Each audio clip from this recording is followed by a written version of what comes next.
Hello and welcome to the inaugural show of Uncle Jesters FC presents Three Yanks and a Brit.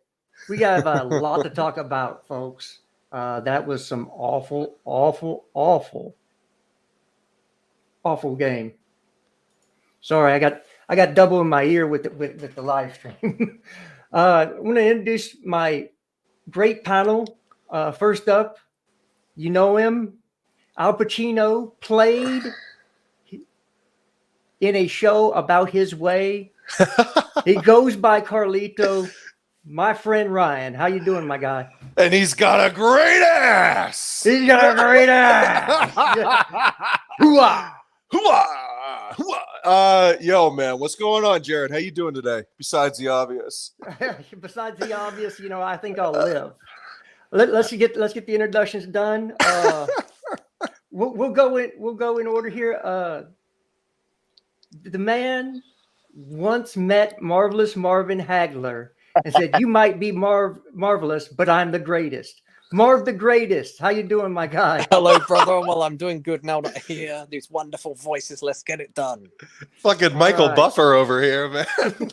And last but certainly not least, there is an urban legend that this man fathered a U.S. men's national team player at 12 years old. Now, I don't know, but the man plays for Norwich City and should be in the U.S. men's national team's squad this World Cup. My friend Josh, how you doing, brother? I'm good, man. Yeah, there is a rumor that my son bags goals for Norwich, but that is, as far as I know, that is an urban legend, and that's where we'll leave it. But yeah, man, congrats on the channel. Excited for the first show. Hopefully, they gave us quite a bit of fodder to start with on day one with that performance today, so it should be interesting. I mean, we should be thanking them. Yeah, I mean, we can all look. We're going to start off with a little therapy session. If each one of you want to take a turn to say a piece on that performance real quick, that would be great. I'm going to start with Ryan. I'll let you go, bro. I'm going to keep it real simple. That Mendy mistake killed us. Now, you can say, these guys are professional players and they should have short-term memories and they should just get over it. But the reality is that when that happened, we were done. We were done. And we did not emotionally recover from that moment. The moment should have never happened. But we often forget that these keepers are not field players. We are not paying them the big bucks for their foot skills. And even if it's Ederson, even if it's Allison, these guys are not professional footballers with their feet. They're just not. All right, these guys are beer league players at best with their feet. And when we forget that, that's when we get bit in the ass. And so with that Mendy thing, I mean, he has to be held accountable for this. He should not be starting next game simply because those are the types of mistakes that not only lose you games, they lose you titles. Okay, they lose you titles. And we're in the business of titles. We're in the business of fucking winning. We're Chelsea. All right, but when that type of shit happens, it deflates the entire crew. Now, you would expect them to be more mentally tough, but I don't think they are. I don't think that this squad is as mentally tough as previous Chelsea teams, especially, the 2014. Okay, this is a bunch of young Gen Zers, dude, that are obsessed with Instagram, all right, and Bumble and Twitter. All right, these guys are soft. They are soft. Okay, and that's not me being harsh to say that these guys are more emotional than previous players, because they fucking are. And they showed it again today that they could not recover from that devastating blow of that goal. And because of that, it was all downhill from there. Everybody was getting distracted with Jesse Marsh's tight pants, right? And all of his histrionics. But it's the truth. Leeds were on our ass from the minute 1 to the minute 90. Okay, they were pressing, they were relentless, they were arrogant, and we fucked it up, dude. And we never recovered. So that's what I have to say, is that Mendy mistake, it ruined the whole game. It really did. I know that that's not a complex analysis, but sometimes things are that simple. Marv, what you got? Well, yeah, I do agree because I mean, when you're trying to skill it in your own box and you concede a goal, any world-class team would be able to come back from one goal, but not us. Whenever we concede the first goal, the game's over. You might as well just turn it off. No matter who we're playing against, we concede, it's done. Terrible performances all round. Koulibaly shocking. Yeah. Deserved to get sent off. Don't know why he was complaining. Shocking. A couple of okay performances. Cucurella was all right. The forward's useless as always. I'm not sure what Mount offers to this team, and I try to watch what everyone thinks. You know, he's like this star and good player, and I barely see him touch the ball, and when he does, he's missing it or blazing it over the bar. Don't see what he's doing. Jorginho's slow today. Gallagher failed his opportunity he had to play in the team. Get the fuck He up. did. He did. It's just players not good enough, and no matter how bad they play, there is no excuse losing 3-0 to Leeds under any circumstances, especially considering the money that has been spent. It's also on the manager, and I love the manager, but I think questions need to be asked because we cannot be losing 3-0 to Leeds.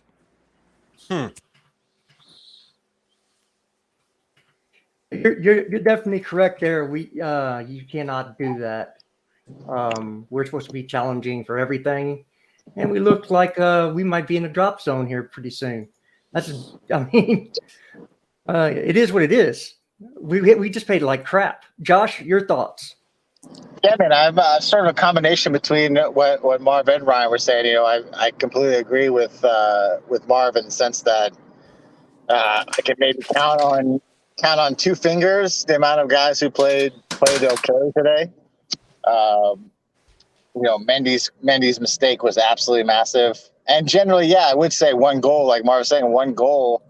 A top team should be like, okay, that's fine. We're going to score 3 anyway. But yeah, we just don't have that. And the part with that I agree with Ryan is this team just doesn't have any dog in it yet.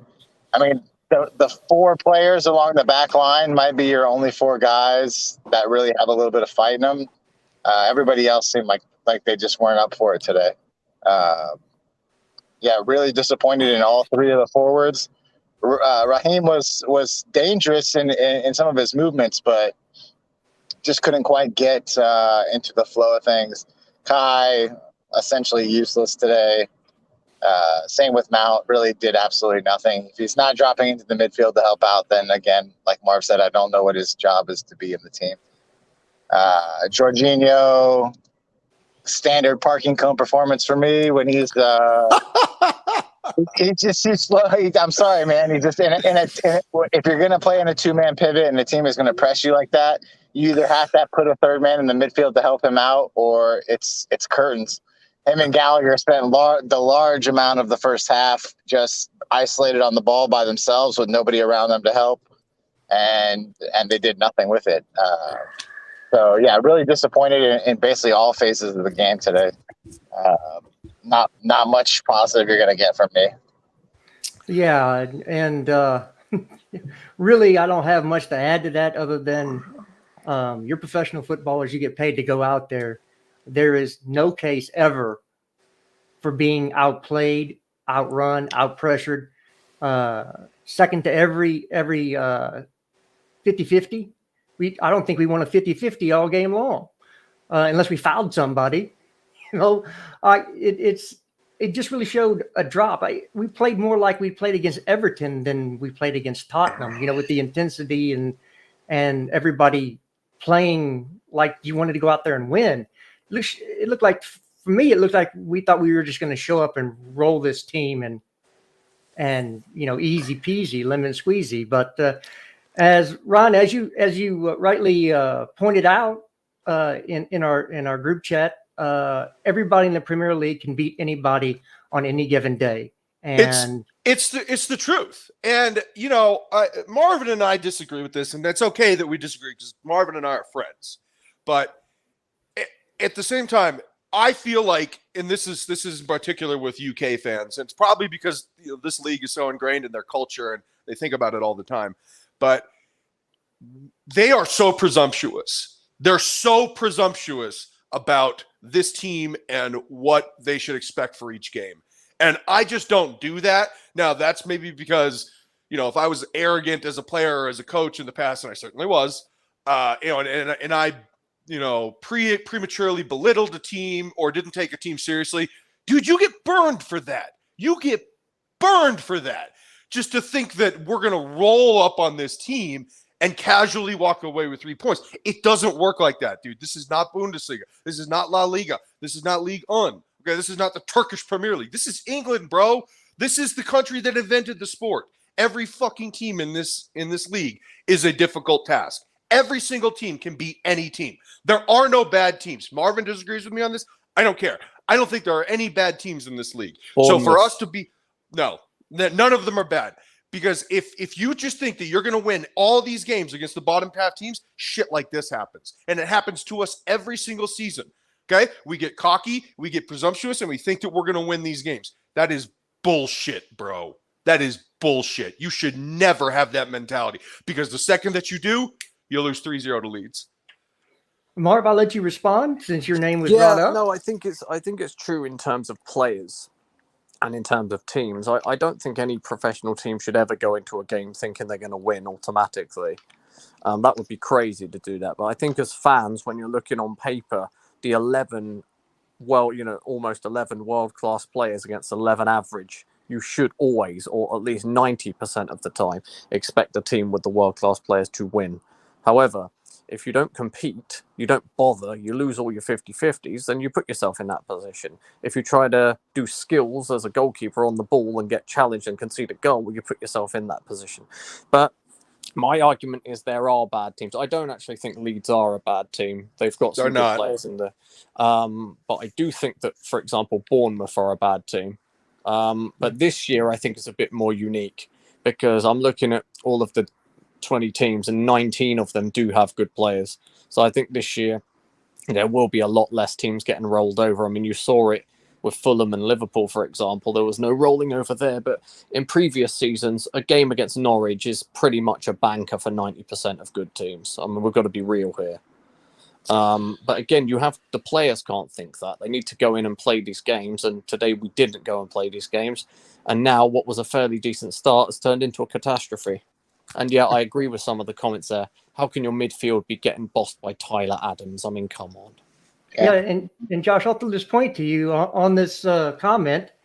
Tyler Adams bossed our midfield, but Brendan Aronson ran through our midfield and our defense like it wasn't even there. These are two players just now coming into the Premier League. What happened to you? Need a year to bed in.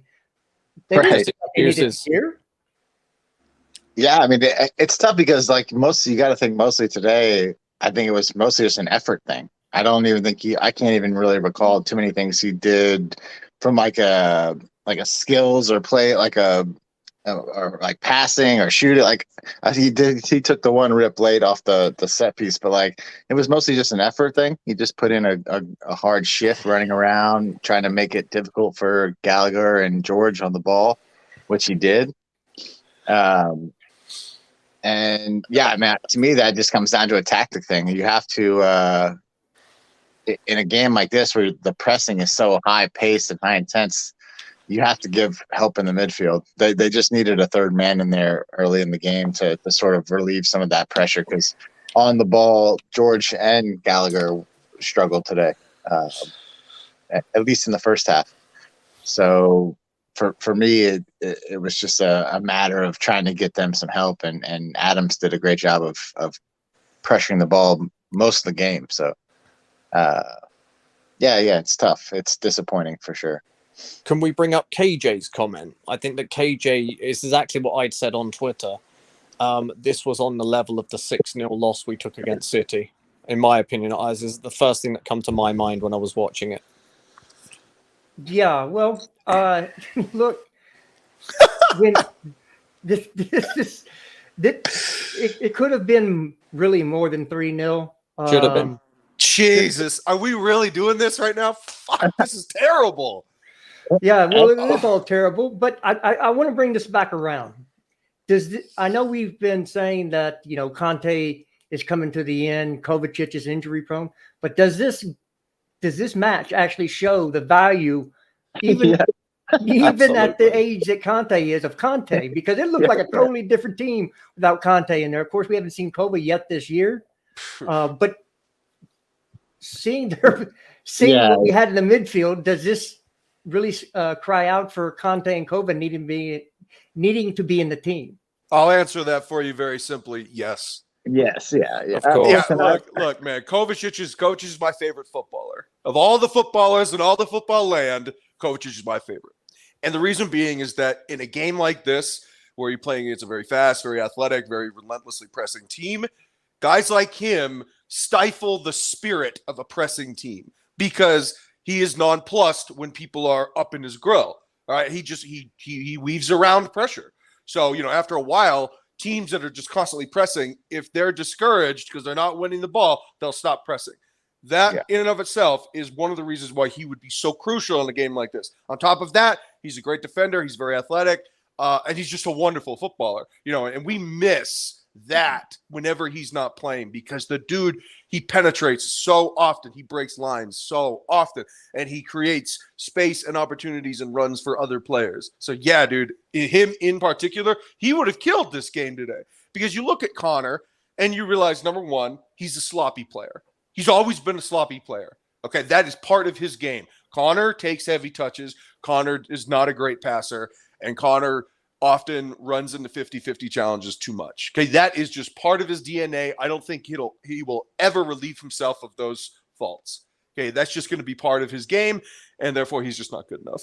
And number two, when you're playing with Jorginho, you need to know that he's the slowest player on the field. Now, I love Jorginho. But he's slow as shit. All right. And a lot of their penetration came right to the middle because they bypassed him, So, yeah, you need Kovacic. We need him back. We need him healthy. And it's so irritating because he's always injured. Right. And for me, Ryan, like the thing that you just stated there, like when you play with Jorginho, you have to realize he's the slowest player on the pitch. To me, that's exactly why I'd rather not play with Jorginho, because now you're telling that other midfielder, listen, you have to limit your game.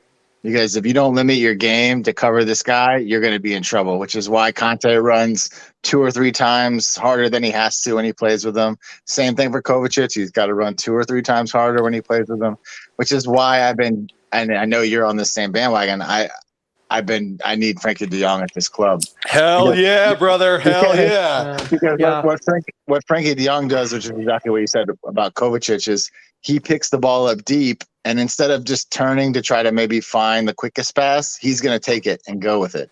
Yeah. And he's going to take it as far as he can, and then he's going to lay off a nice forward pass, or he's going to give it to that other midfielder now who also doesn't have to limit his game because he's got a cover for Frankie to be able to be higher up the pitch. And right now, I think that's desperately what this team needs if we're going to stay in this shape. But yeah, aside from that, like I saw what Andrew said earlier, like, yeah, you just have to, in a game like this, you got to help the midfielders if they're going to just press them all the whole game. Yeah, Josh, you have to, you got to call a spade a spade. This is probably why, and again, I will preface this by saying I love Jorginho, but this is probably why he has not been given a contract extension. And this is probably why we're flirting with De Jong, is because I think this is what Tuchel wants. I think that long-term, he wants De Jong to be the holding mid or the double pivot or the regista or any of the other bullshit jargon that Chelsea Twitter talks about. He wants another holding mid. He wants a new holding mid. And this is the guy. Yeah, you can say that. I always say just the first guy to pick the ball up from the defense. He wants to be the deepest lying guy to get the ball. That's what De Jong himself has said that he's best at. And how he likes to play the game. And I think that's obviously how Tuchel would prefer to have that one player who can pick the ball up and turn and go and start the offense.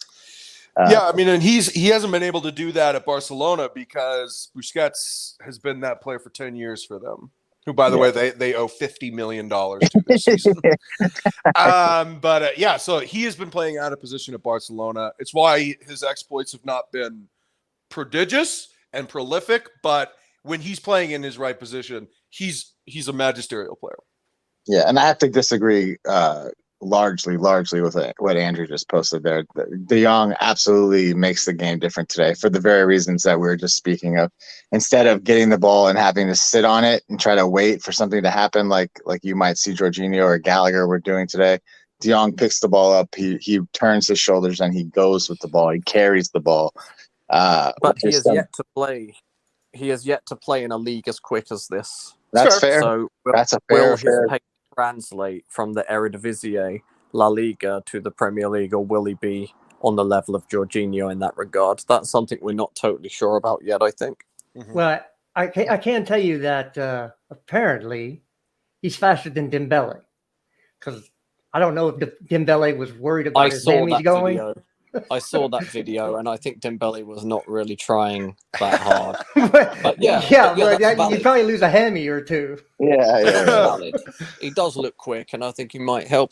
I think in this day and age, we can't play without press-resistant defense. And yes, I totally agree with Winter Server. Bring me Ruben Neves. He's a perfect fit for this team. Absolute perfect fit for this team. We've got some serious problems. I did not expect us to lose. I expected us to compete for the title, and having that blown up in my face now, I think we're absolutely miles away from it. And it's simply unacceptable for the money spent. It's just not acceptable. Coming third and fourth is no longer an option. Well, let's go into one of my favorite topics. Let's talk about the Cobham Academy players on this team. Oh, you're speaking my language. Let's speak about those, because I'm told all we need is more Academy players in this team, and we'll win the league. Oh my God. So who was on that one first? Oh, I want this one because I take it personally. Yeah, you have a lot of keyboard warriors are real tough. If you ever met me in person, you would not fucking speak to me the way that people speak to me online. I can assure you that.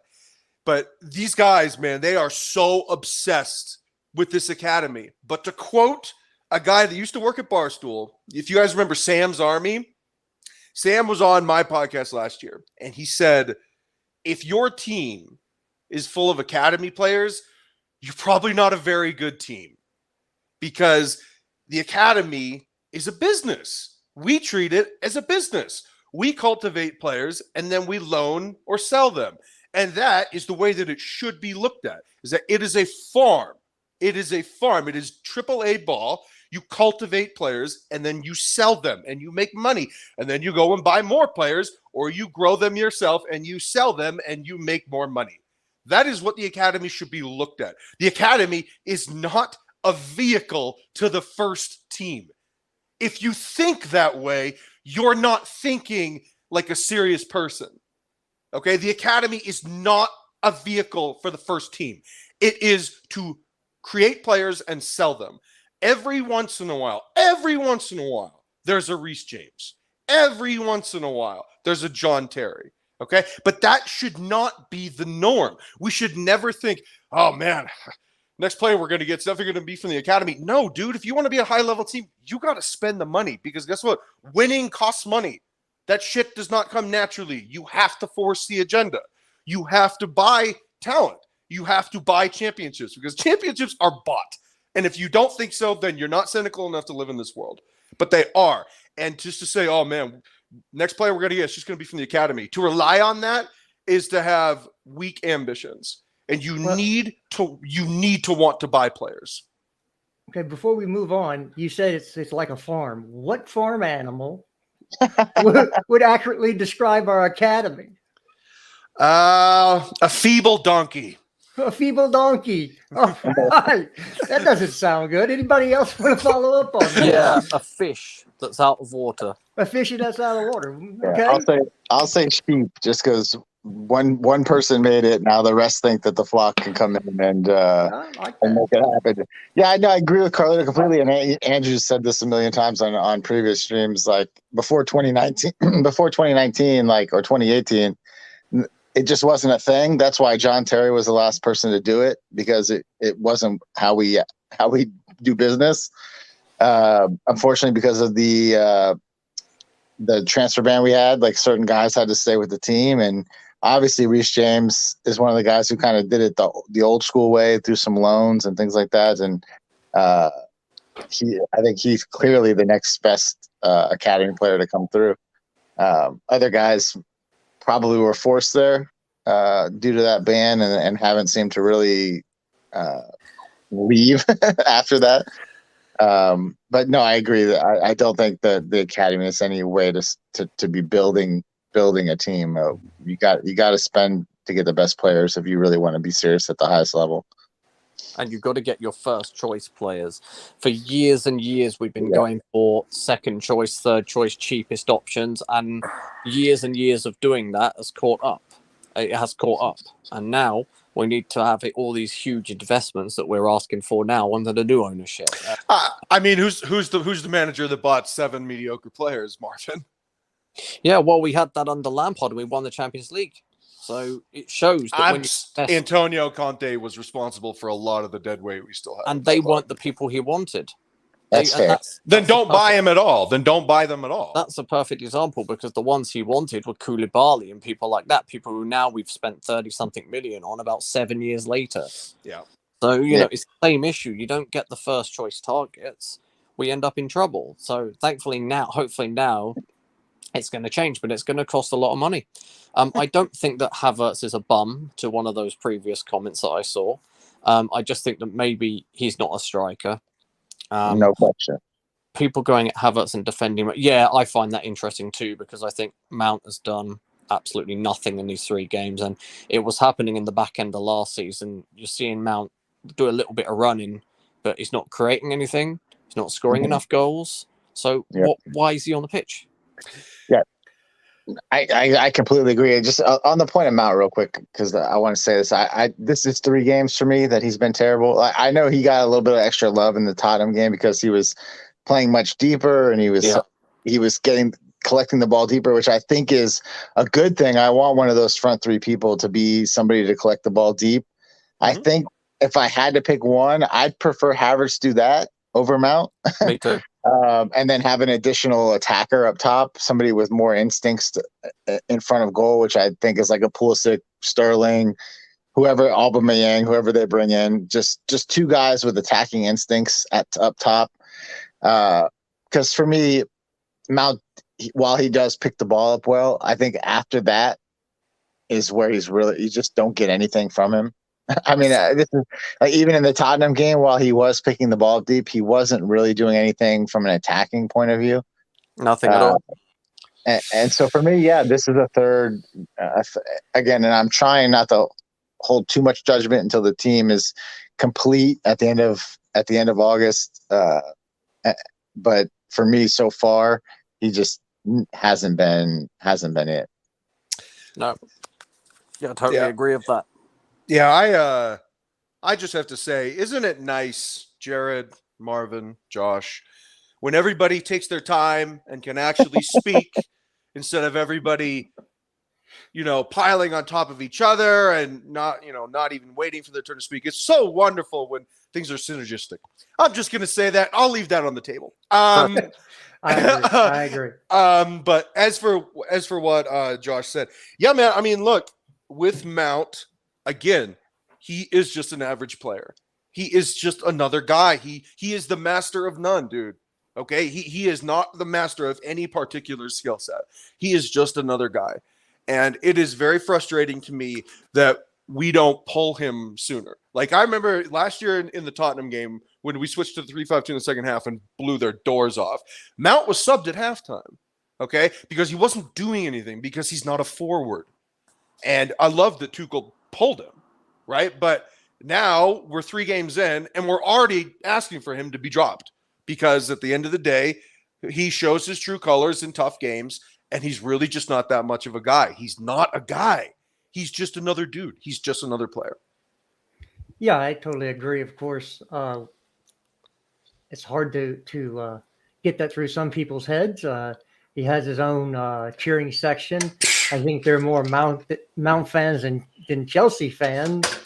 If you really have to think about it, they would rather have Mount in the team than Chelsea win sometimes, which to me is poor.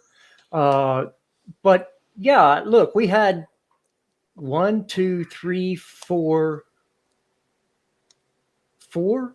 Cobham graduates on the pitch today at some point in time, and it didn't go very well.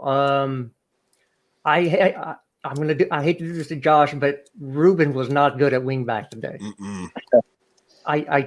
I wanted him to start in the midfield because he's the only midfielder we had available that can actually beat the press and keep the ball. He was better when he moved inside than when he was out wide. So I think a right wing back might still need to be brought in. Of course, I don't think that's going to happen. I'll say this. I agree. I don't think he was as good today as he was against Tottenham. I don't think he was bad per se, because I do think he did some things where he got himself into some space. I would have liked to seen him be more aggressive shooting the ball. I know you and I spoke earlier on the group chat about how on the one play early in the game he should have just first timed it right on frame, and I think he took an extra touch. Those are instinctual things that I think he'll learn with the position as he goes, that he's just now, I think, kind of getting used to. But what I think ultimately happens is when Fofana comes in, Reece James just goes back to right wing back. But does he come in? And yes. Yeah, I think so. I do think now, maybe because we play Leicester next weekend, I think Leicester might make us wait a week. I know Ryan disagreed with me on that, but I think Leicester may make us wait one more week because I don't think they'll want him playing against them this weekend or this coming weekend. So it could be a week where you just see more talks. Maybe they even come to terms with the deal, but they don't actually do it until next week. But they don't really have a reason to. If I'm them, I probably make us wait a week. I don't want him playing against us. But until he does come, this is how I think we'll set up Reece. They're not going to start Asby at right center back. They're just not. So Reece will start there until we get either Fofana in, which will allow Reece to go to right wing back. Well, it's even more dire now with Koulibaly not able to play next week. So. Oh, shit. Yeah, absolutely. Oh, no. Stupid. Yeah. Yo, Marvin, both those yellows were preventable. I don't know what he was doing. Yeah. I think he lost his head a little bit. Yeah. He got a little ahead of himself. He didn't have to. That last one in particular, he didn't have to. He could have just let him go. He had help. It wasn't necessarily to yank that kid down. And even with the first one, I think Thiago Silva was behind him. Just two mental errors. I'm not going to be too harsh on him because I do think he's a top center back, but just two mental errors that probably when he watches film, he'll be like, okay, I don't have to do that. The second one was ridiculous. I mean, I find it crazy that you complained about it afterwards. I mean, it's as clear as day. He's grabbed hold of the player. It's a yellow and he's off. You're already down 3-0. Let it go. 100%. You know he's better than that too. I'm sure he's kicking himself because he's the captain of his national team. Like, this is a leader. This is a very important player to the world's game, and I'm sure he's like, wow, I feel like such an asshole. So, well, we spoke somewhat on Mendy and the defense, and somewhat on the midfield. Let's get into this attack that's produced all of 1 goal contribution in the first 3 games. Yeah, and that was Sterling's assist to Reece James.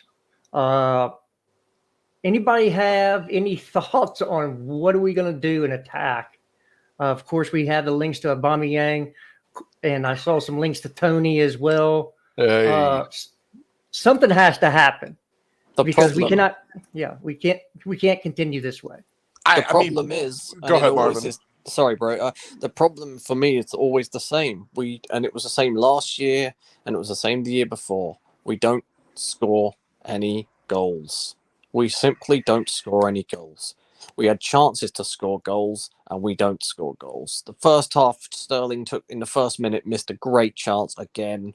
Loftus-Cheek doesn't shoot the ball when he's one-on-one. He tries cutting the ball in for some reason. We had chances again, and you miss those chances, you concede 1 goal and the game's over. And that will happen over and over again without someone that is really good at scoring goals. Sterling is known for missing chances, right? He's not, I love him. I think he's a great player, but he's known for missing chances. We don't have a goal-scoring winger that scores more than 10 goals. We've got a midfielder playing up front. In fact, we've got 2 midfielders playing up front, right? So what are you expecting from this? We've got Havertz, you don't know his position, playing as a striker. You got Sterling playing as an inverted forward who misses a lot of chances, and you got Mason Mount, who is a midfielder playing as a striker, or off the wing or whatever. So what are you expecting? There is no top striker in the team since Diego Costa left the club. We've gone with players like Morata, terrible. Lukaku, terrible. Werner, who I actually liked Werner. He got goal contributions. We've just lost a good player there for 20 million. And we haven't replaced him. And it's taken too long to get these deals done. If we don't make some changes here, we're in for a very tough season. Yeah, I agree. And I think some of that has to go from, again, the midfield not helping out the attack at all with a slow build-up play. And there's no link. There was no link from defense to attack. I mean, 100%. the midfield was just not there. But we do have players who can play in the forward line who are actually forwards or wingers. They just sit on the bench. It is what it is. Some of it is who you pick and put out there. But Havertz hasn't scored yet this season, or hasn't had a goal contribution, and neither has Mason Mount. Let's see if Tuchel decides to put them both on the bench for next week's game and to change things up. Any thoughts on that? You got to play Pulisic. Now, I've given him a lot of shit recently, but a lot of that has to do with his father, because I'm still so angry that they aired some dirty laundry publicly. And when you're a public figure, you have to be more responsible than that. And he's already American, so it's already a mark against him, all right, playing in this league to be an American. But now you're saying that he's not happy publicly and that he wants to leave, even though he loves Chelsea and all this shit. You can't be doing that. So I don't want us to sell Pulisic. In fact, I want to give him a new deal, and I want him to play, because on his day, and this is not American bias because I don't really use that, I actually think he's a really, really good player.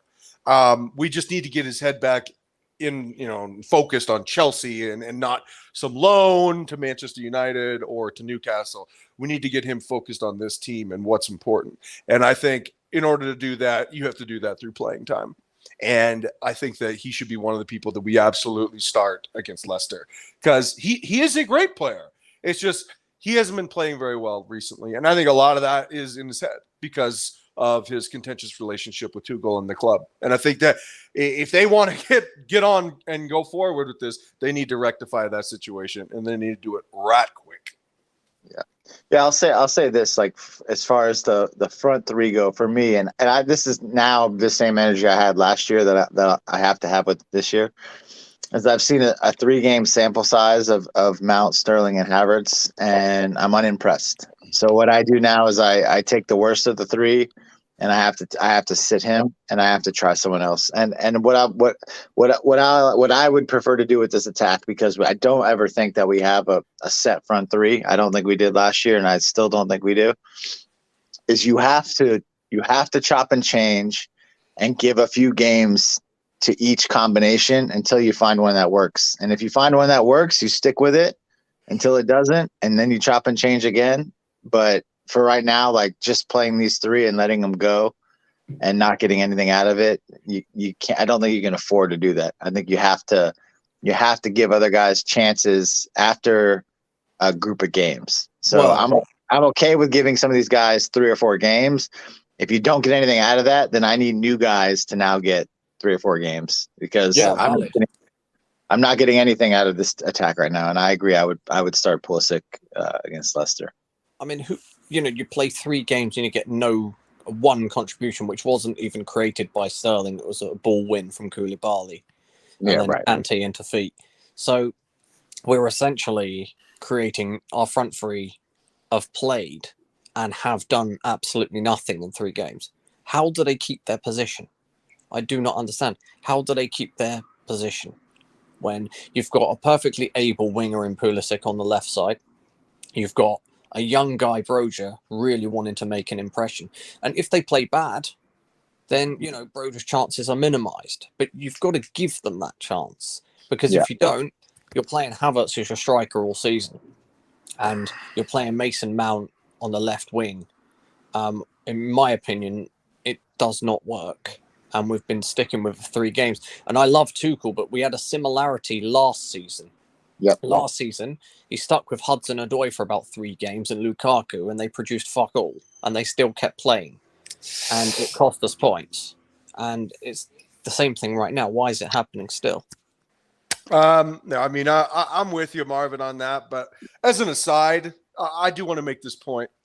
And maybe this is the coach in me, but in this country and with this fan base, a fan base that I actually don't particularly like.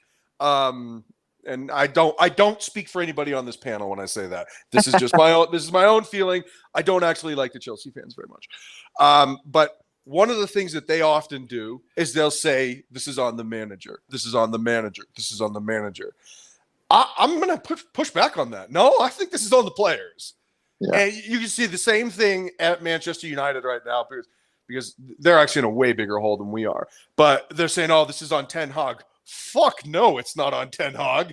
It is on the players. And today, dude, this was on the players. Can I interrupt you there? Yeah, go ahead.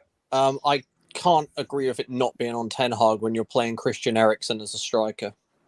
That's fair, but those players are playing like a bunch of assholes. Yeah. And at the end of the day, it's the players that are playing.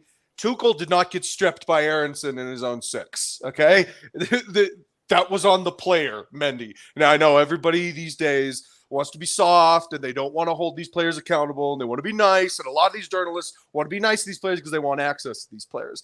But I'm going to keep it real and I'm going to say it's on the players because it is. Okay, Tuchel can only do so much in soccer as opposed to in the NFL or in the NBA where the coach is heavily more involved in what's going on in the game.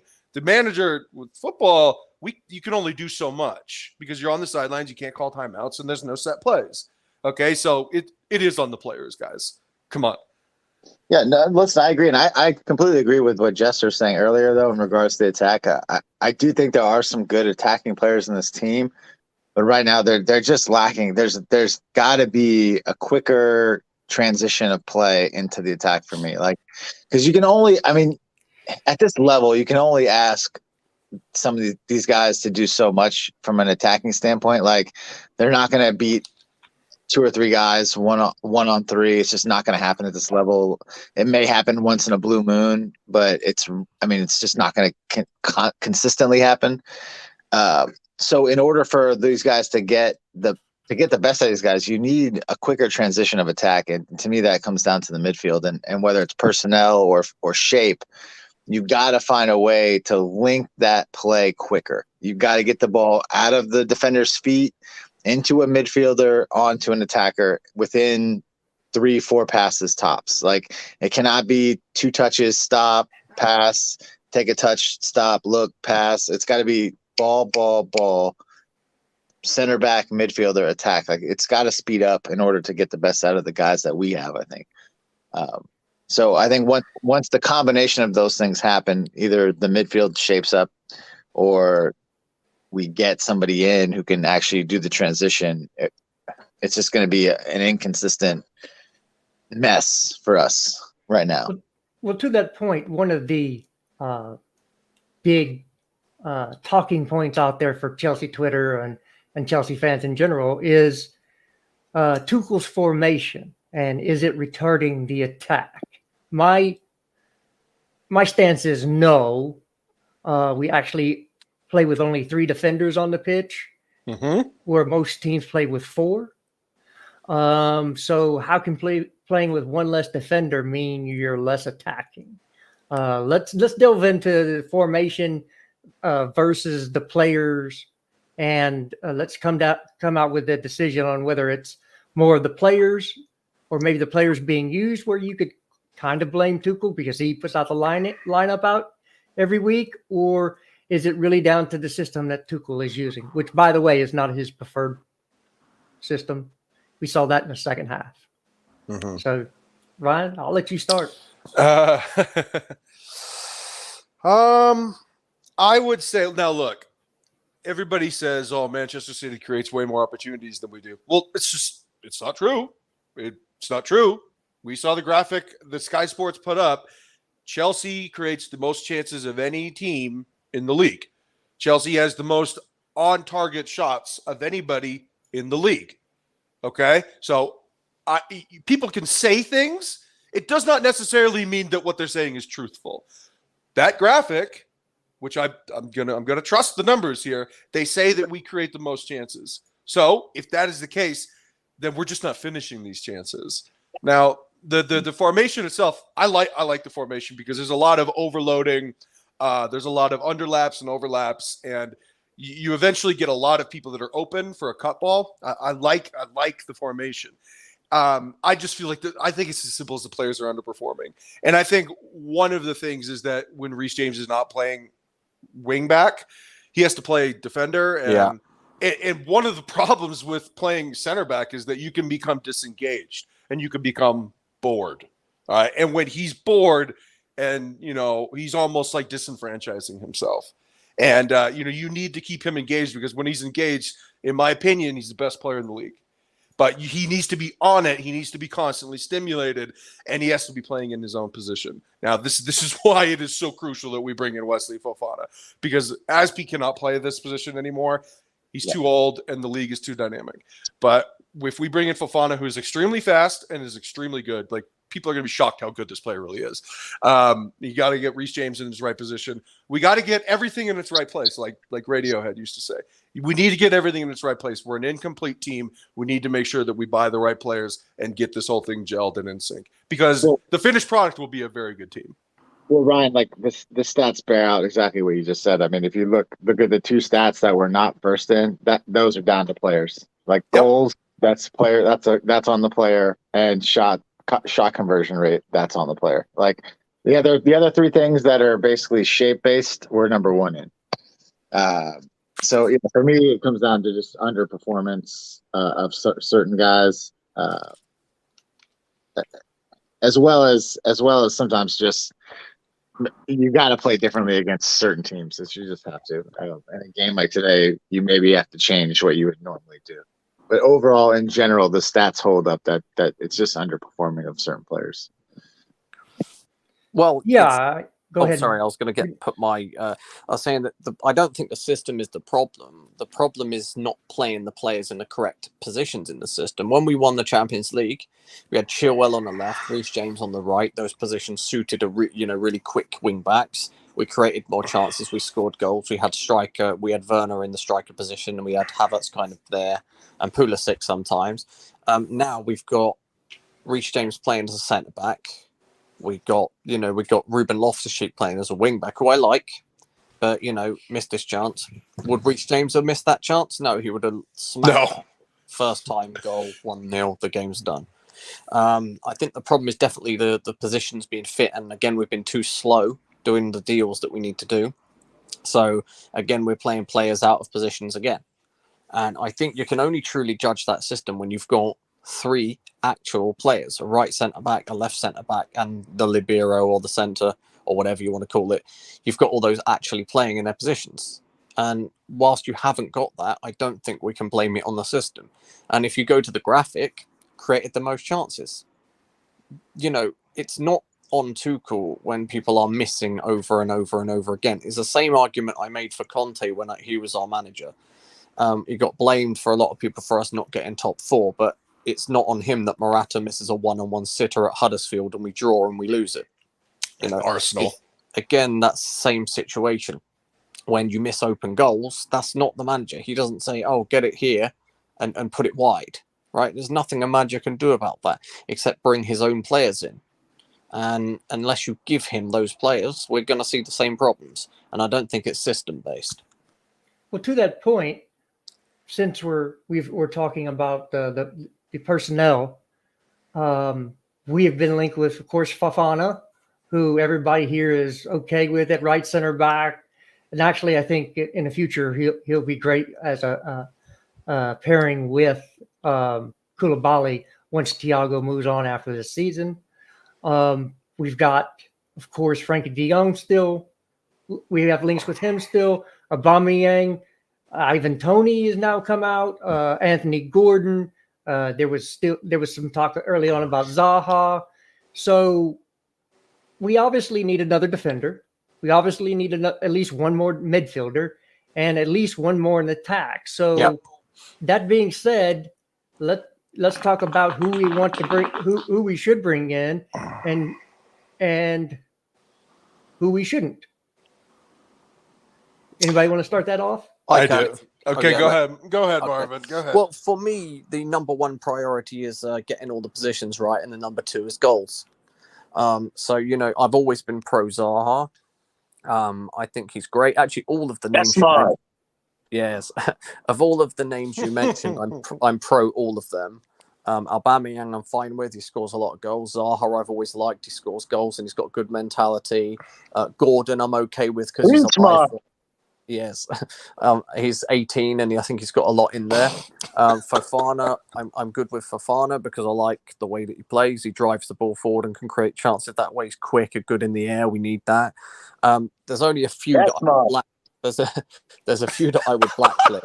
What is going on? What is going on? Marvin's spitting facts right now. He's just on fire. Let him Hey, peanut We got a gallery. hype man here. Relax. We get Josh as a hype man. Let him go, man. My God, you're like that guy Josie that used to hang out with Kid Rock. Yes, I love that guy. I'll be Mars Josie. I'll do that.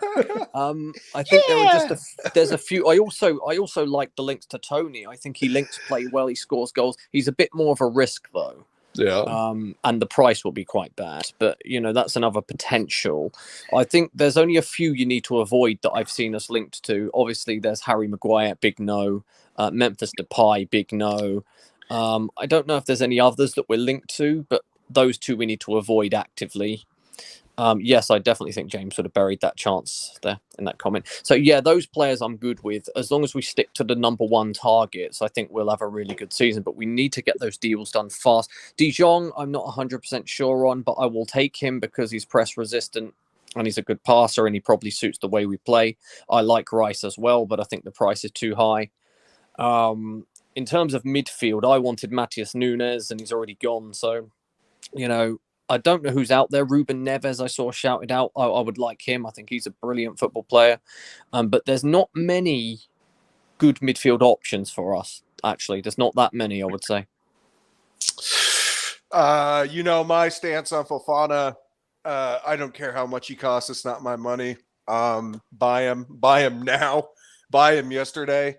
Let him date your daughter if need be. I mean, just whatever it takes. As for flank players, I do like Anthony Gordon. I think he is a demon.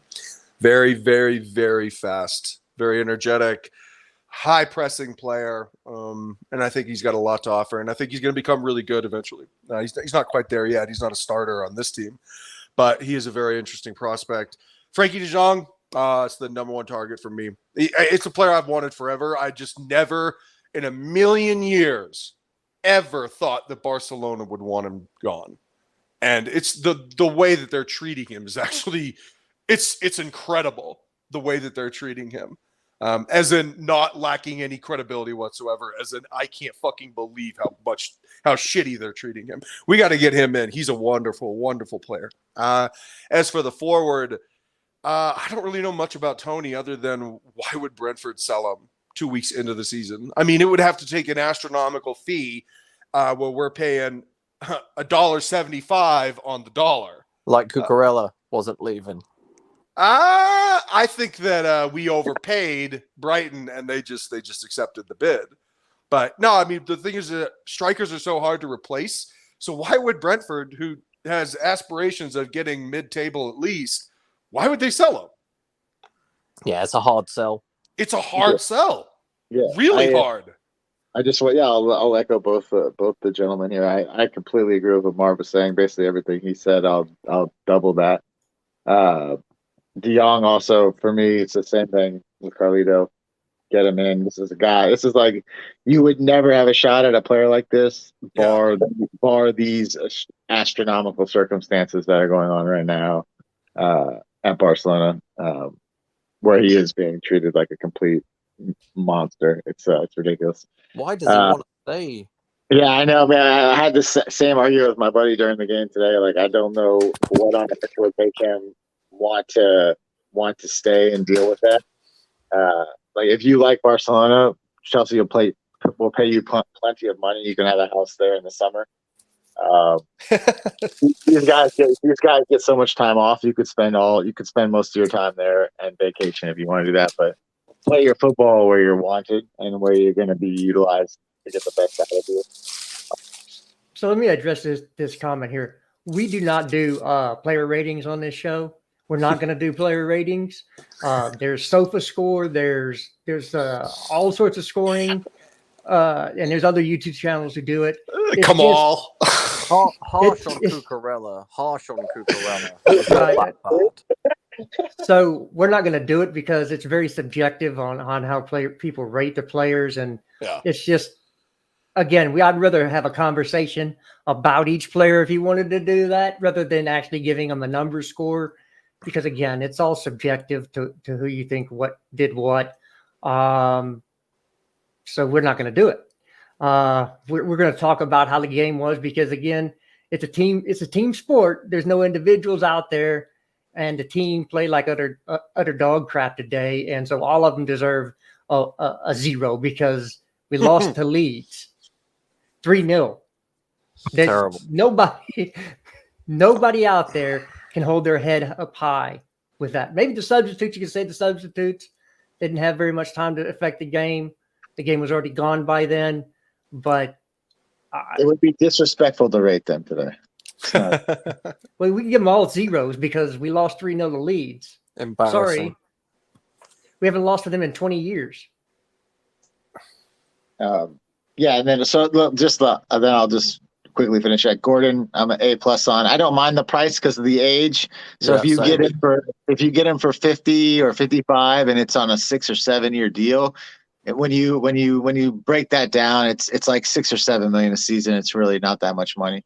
And then Zaha, for me, if the price that I read of 25 is correct, if you can get him for that, you take that right away. If that price is actually, if you can walk in with a check to Crystal Palace for 25 million and they'll let you leave with Zaha, you just take it. They are not selling Zaha for 25 million. I mean, we've just got to look at the sense here. I mean, they are better off keeping him and losing him for free, because if they sell him for 25 million, they get nothing essentially, and staying in the league is worth more than 25 million. If they sell their best player, they're going to be in trouble. I cannot see that 25 million thing. Hold on. Let's be very clear here. I mean, we're in a recession. We just came out of an act of God pandemic. You don't know the finances of Crystal Palace. They may be in some serious trouble, which is they don't have one of the sellable assets, really. But they've bought players. They've bought players, so you can just look at the signs, right? I mean, you look at Leicester, and you know they're in trouble. They bought no one. But Palace have brought players in. Who have they bought? I can't even remember actually. They bought some guy, Decore. Okay. Well, I mean, look, let's give them what they want. Let's give them Conor Gallagher. He's not going to have to play for Chelsea. I'd be all over that. Yeah, me too. Gallagher I liked, but his performance today was poor, and he's caught. You've got to take your chances. You want to play here, you got to take your chances straight away. He's not polished enough, man. He's just not polished enough. I felt kind of bad for him because I think he got isolated on the ball quite a bit, which is obviously not where he's comfortable. But I thought he did look a little bit better in the start of the second half when he was playing more than as an 8. He had a little bit more around him, so I think he felt a little bit more comfortable. But yeah, if you're going to play him next to Jorginho, you're in for some shit. But I will say, just lastly on my targets, the reason both of you guys just said I love Ivan Toney, but for Toney, and maybe in Marv's point for Zaha, the price may be too high, which is why I'm completely fine with Aubameyang for 20 million or whatever it might end up being. Did you see what the contract we're offering him is? It's 3 years, dude. 3 years. Yeah, that's not. He's 33. We just paid 90 million for a 28-year-old lump who did nothing for a year. So 20 million for Aubameyang is okay for me.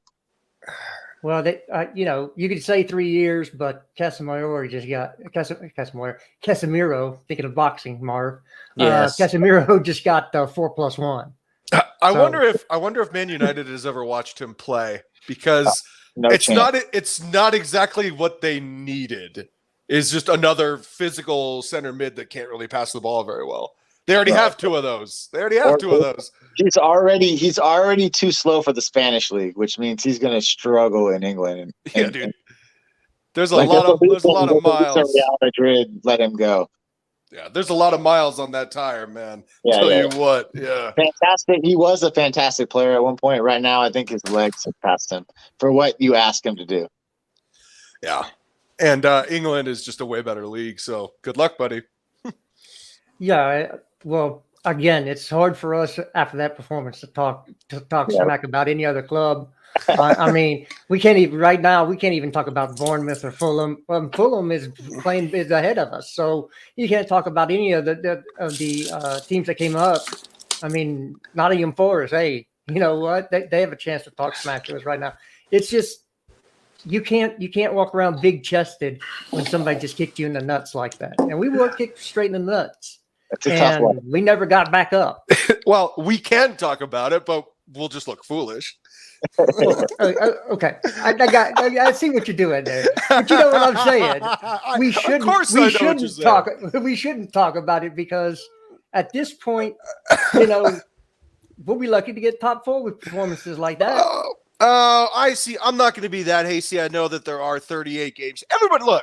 Let's call this what it is. Everybody is mad. All right, everybody is pissed, and they're all going to be fucking reactionary. Now, as one of the most reactionary people in the world, I am trying to keep my head on this and say, okay, 38 games. It's August. It's August, guys. Okay, this is a long ass season, and we will forget about this defeat. Agree, Ray. I completely agree. I agree. I think so. I agree with Ray's comment as well. But the point of my statement was, if we play like this, as in if we get outrun, we're second to every 50-50 ball, we're going to lose a lot of matches, because sometimes a team playing with more intensity can beat a better skilled team. I mean, I think Newcastle's 1-1 with Man City right now. Yeah, Miguel Almiron scored. I mean, that's player. You mean the team that's unbeatable, that apparently will never lose a game for the rest of their lives? Okay. They won't lose 3-0 to Leeds. All right, Marvin, you got me there. Maybe they'll lose 3-0 to us. You know? That would involve us scoring goals. Yeah. Well, that would have to be after the window shuts. And look, if we do not get these players in, we are going to be in for a tough season. It's not going to be as pretty as we think, because we've seen in 3 games where our issues are, and we need to now address those issues. And if we don't, it's going to be a long season when we're sitting on this stream doing this exact same thing, going, well, if we had this person, or we had that person, or if so-and-so would have done this is what we're going to end up with a fair bit this season, because we have to get these additions in. There's just no ifs, ands, and buts. And hopefully, maybe, there was the point in Conte's season where we won the title, where we got battered and he switched from a back 4 to a back 3. We won it. Maybe this is the impetus for Todd and co to come out there and put the extra P's on the table and get these deals done and over the line, so Thomas can just mold a team. Maybe so. Yeah, I mean, there's 2 ways they could take today. They could say, like, oh, well, they just beat us, or they could say we were terrible and we need to fix a lot of things. And then that gives you a little more hope going into the next game, that maybe they'll take something from this and humble up a bit. But yeah, there's a lot of holes to fill. We still, again, it's going to be a long 2 weeks here. Hopefully we can get these guys over the line, because like Jester said, if we get stuck, it could be a long season. Well, Tuchel's already addressing it in his post-match presser, which you don't normally hear. But he said something along the lines of, there's 2 weeks left in this window. We are going to be proactive in this window. And I think they're going to buy the players, because, if you guys know anything about Bowley will throw money at a problem.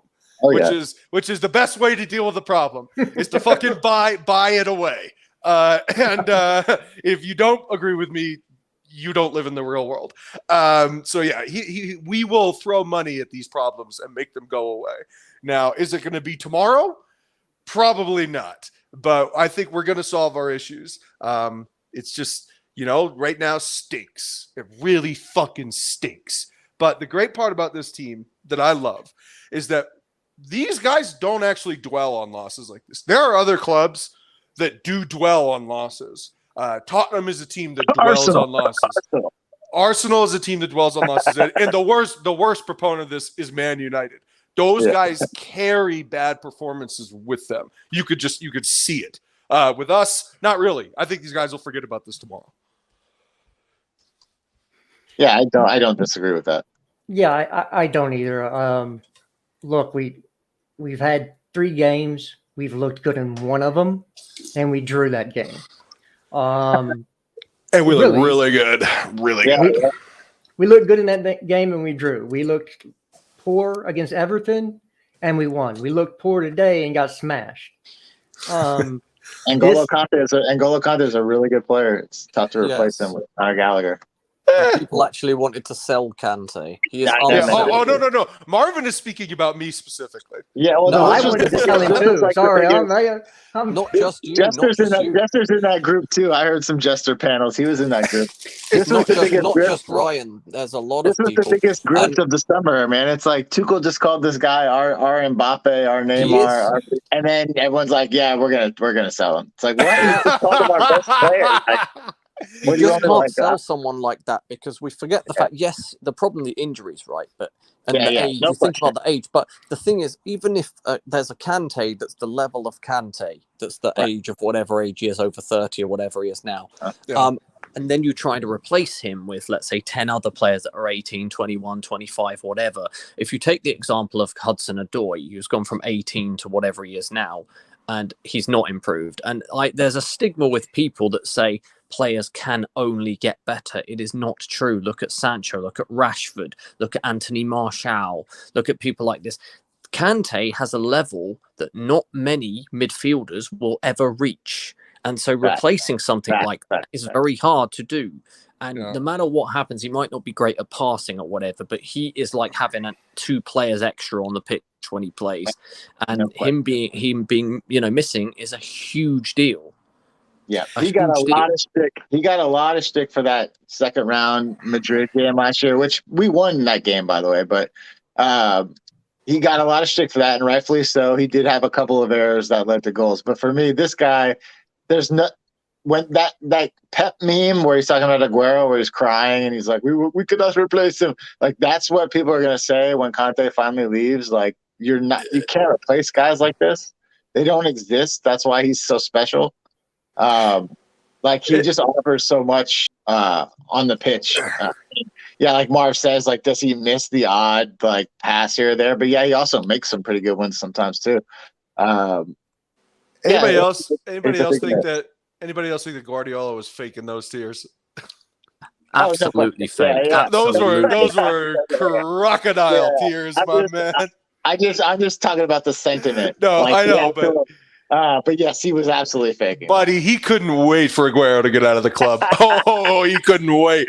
I wrote, you guys probably know the blog Pride O London. Gabe Henderson runs it. And in 2019, my 1 week spell before they got sick of me after 1 week, I wrote an article about Conte and how he's going to age similar to the way Russell Westbrook is going to age. Now, I wrote this 3 years ago, and I'm so fucking smart that I called this because it's true. All jokes aside, it is true. He is aging. Westbrook was never good. Triple doubles, bro. Triple doubles. But the problem is that this style of play does not age well. It never has. And he's just going to continue to get worse and worse. He's going to decline significantly. Well, I don't think his game has declined so much as he just gets the injury. Hey, availability is a skill. Yeah, I know. I agree 100%. But I don't think he's had a downgrade in skill. I think it's one of those, we haven't had enough decent backups to give him rest, which is a huge issue. like if you have nobody to play there, then he has to play, and then you're overplaying him. Like, and I know obviously it's the second game of the season, but I think a lot of that has come from overwork. He needs I think you got to pair him with a specific kind of partner. But I still think he's absolutely got like incredible qualities that you just don't find. Like, woo, Newcastle 2-1, baby. Woo! Yeah. Let's Let's hope Newcastle wins because that will take some pressure off that crappy performance from us. No, man. They, Oh, man. they got St. Max. They can't lose. Man, no, Manchester City's contractually obligated to win every game. They're a super team. They'll never lose a single game, right? This is another guy Marv and I are fucking simpatico on, dude. I love St. Max. Max. Like, and I know Jester took a little shit for this. I know you guys did a stream, and Jester said you said he wasn't a dribbler, but I know what you meant. But like, I think in this kind of team, a guy like that is like could be like an invaluable asset because you need someone who can create something on their own. We don't have any one-on-one players. We've got none. That's why we often just run and everyone gets set and they know we're going to cross the ball and lose it. It's been a problem with Chelsea for years, and it doesn't mean it doesn't make our team good, but it definitely would help a lot of issues. Yeah. He gives you an outlet. He gives you an individual outlet. So and like somebody. Too much is being made of his lack of final ball. Actually, he does have a final ball, but again, like us, Newcastle were playing without good strikers. Agreed. There were so many instances where he put in a perfect ball last season and a player fell over their own feet. I think he was by far and a none stats wise the best dribbler in the world last year. He was by far the number one in the Premier League. I posted the metric a while back. I know that the way he plays is a bit more free than what he'll get at a big club. But at the same time, I think he'll be even more effective if you only play him in that one area because he'll have more energy to burn in the specific spaces. I think that a player like that would be literally indispensable to Chelsea. Are we linked with him? I don't think so. Then we shouldn't. Then let's not even talk about it. I mean, it's a fool's errand to talk about players that or to talk about women that you want to sleep with, but will never have a chance. I mean, what's the point? You've got to put the offer. You need to put the women. You need to put the right offer in. Yeah. We're going. So to answer this question from Prime, my guy Prime. Prime. I like Prime too. Good guy. On this show, this is the panel. Unless somebody's not available, and then I will make up alternates to come on. I will be doing other shows when I get this thing rolling. There will be a call-in show called Chelsea Family Barbecue. Hey. And what you get to do on a Chelsea Family Barbecue is when you come in, you got to tell me what you're bringing to the barbecue. Here's the kicker. If you tell me you're bringing steak and you show up with hamburger, we're going to roast you because we're going to put you on the barbecue. Marvin brought green Jello today. Hey, I love me some green Jello with some cream cheese in it. Buddy, I live in Utah. It's our state food. Green Jello. We'll be doing that. Right now, everybody here on the panel has jobs in real life. I know there's some panels that really don't, but we all do. We have that rules out anyone on Sadiq's stream. I wasn't gonna bring up names. Man, just taking stray shots, man. And Come on. Barb just gave you a taste of what you can see on Jester's barbecue. Oh, that is brutal. That is a brutal ricochet shot.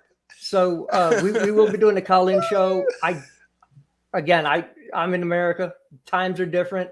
We will adjust things as we go. We're just starting out. So bear with us. This panel show will be at least once a week. I think everybody can do that on the weekends. Am I right, guys? Sounds good. Yeah. I mean, I guess. Okay. Well, yeah. Yes. That's kind of have but we'll be doing the show like once a week, most likely after a match. Hopefully the performance isn't dog crap like this one. I mean, it is good for content because you get fans from other teams coming in to want to banter you. As long as they leave a like and subscribe, they can banter all they want. I don't really care. because everybody's going to have crap games this year. It's just the way it's going to be. But the Chelsea Family Barbecue is a new concept that I'm bringing forward. You come on, you tell me what dish you're bringing to the barbecue. If I know that's kind of, I don't know what they do for barbecues over there in England, but over here, you put on a barbecue, people bringing stuff to help out because Same you're bringing stuff. Yeah, same thing. Okay. Yeah, Jared, they have this thing in the UK called a bacon bap, which is just bread, Sexy. butter, and uncooked bacon. It's terrible. Hey, you've gone to the wrong barbecue, I think, dude. I mean, you guys fancy yourselves some spotted dick, bro. I mean, what are we talking about here? We substitute those for the tater tots. That's right. That's right. You come to America, it's cholesterol and good food, baby. Come on. Yeah, it's cholesterol and sugar. Yeah. Oh, That- Oh, I love both of those things. That's the two food groups: cholesterol and sugar. So yeah, the concept is you're going to come in, you're going to call in. I'm going to drop the link, and you're going to tell me what you bring. And if you say you're going to bring steak, you bring hamburger. We're gonna put you on a spit and roast you. So you better be sure about what type of food you're bringing that's going to correspond to whatever you're going to speak about. And then we'll have maybe a couple of people from the panel on. If not, we'll just drop a poll in the chat and see, let the chat roast you, because it's all about engagement with you, the fans. Because without y'all, we're not doing this stuff. So I appreciate everybody showing up. I know there's other streams you could go to. Some you might like better than ours, but we're going to bring you real talk, and we're going to actually have a conversation. We're not going to be yelling at each other and calling each other names. Everybody here, sorry. Ryan might be calling people names. Yes. But everybody will have a chance to speak, which is the most important thing, because guess what? When you look at other streaming channels, it's the only time I'll ever bring this up. But when everybody is talking over one another, it is bad content.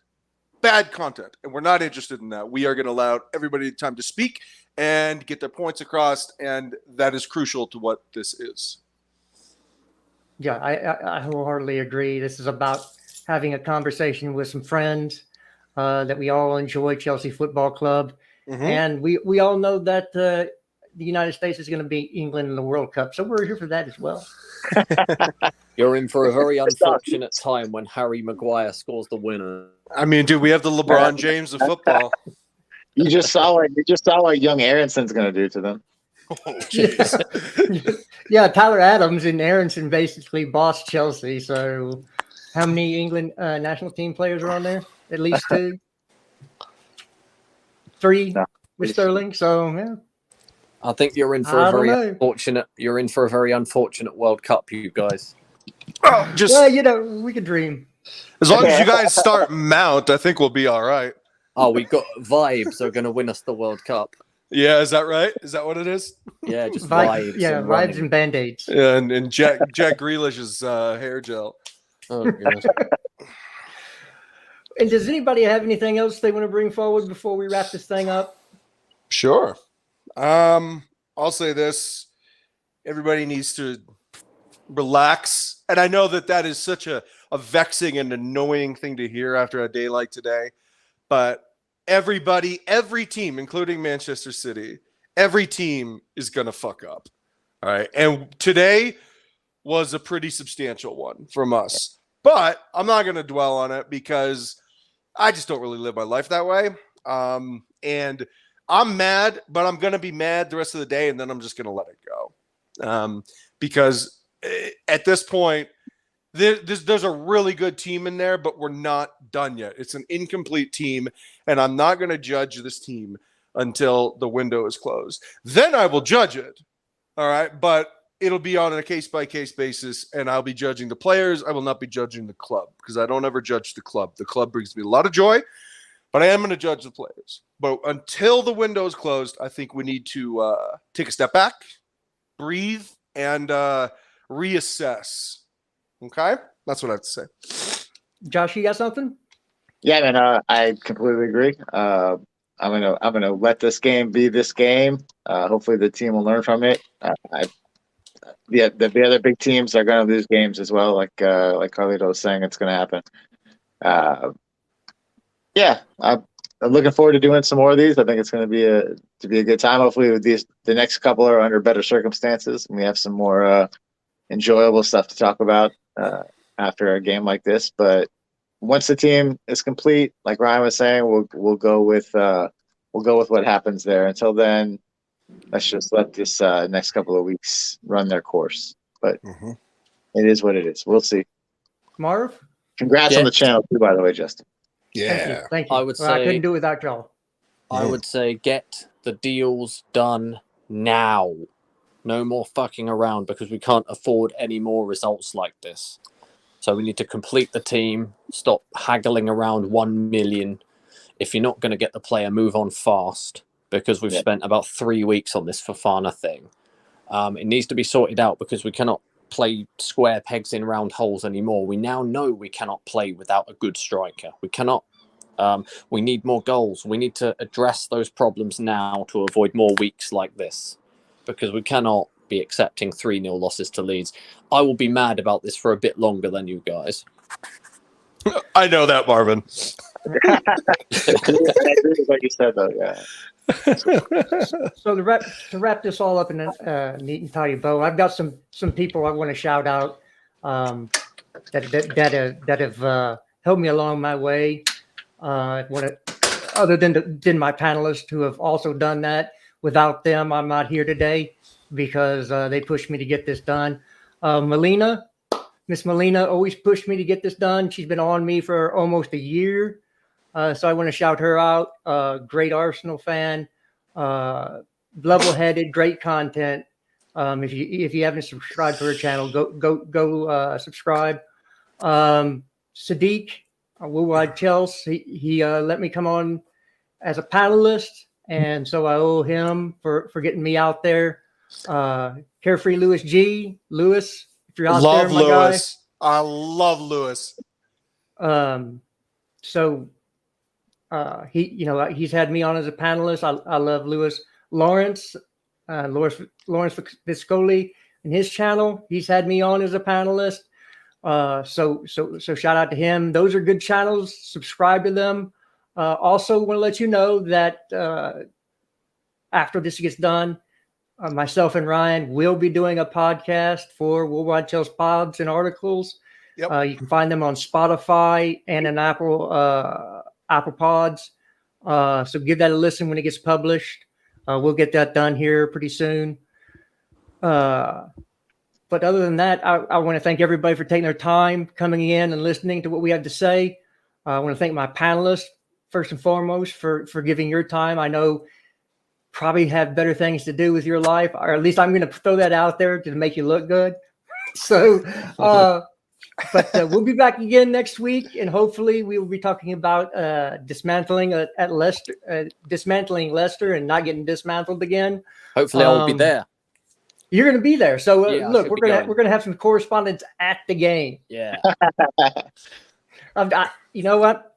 I'm breaking down walls. We're going to do this until the wheels come off. I'm not here about money. I have a full-time job to pay my bills, so this is not about money. This is about enjoyment and listening to some friends of mine that I love to have conversations with.